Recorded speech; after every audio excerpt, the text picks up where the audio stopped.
কলম কলম নিয়ে আমি ইতিপূর্বে অনেক কথাই বলেছি।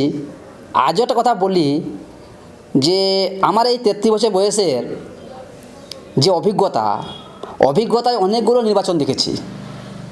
ভারতবর্ষ গণতান্ত্রিক রাষ্ট্র, সেই গণতান্ত্রিক রাষ্ট্রের নির্বাচন দরকার, জরুরি, এবং প্রত্যেকটা মানুষকে রাজনীতি সচেতন হতে হবে, এটাও দরকার।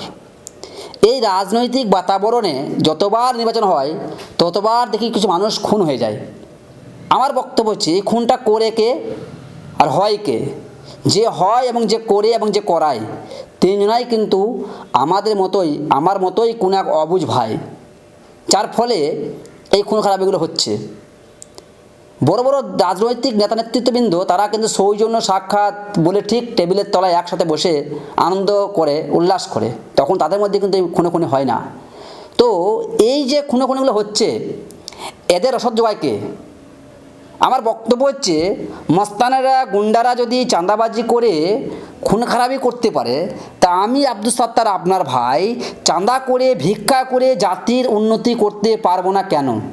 আপনার ঘরের ছেলে মেয়েকে, বিশেষ করে সংখ্যালঘু ঘরের ছেলে মেয়েদেরকে প্রাথমিক থেকে নিয়ে উচ্চশিক্ষা স্তর পর্যন্ত, জয়েন্ট এন্ট্রান্স মেডিকেল থেকে নিয়ে আরম্ভ করে পিএইচডি পর্যন্ত, ডাব্লিউবিএসএস থেকে আরম্ভ করে বিভিন্ন প্রশাসনিক স্তরে আমার আপনার ঘরের ছেলে মেয়েদেরকে পৌঁছে দেওয়ার জন্য এই মাধ্যম হিসাবে কাজ করতে পারবো না, এটা কেন? জাতির শিক্ষার জন্য, জাতির উন্নতির জন্য আমি রাজপথে ভিক্ষা করতেও আমার কোনো লজ্জা লাগবে না বলে আমি মনে করি।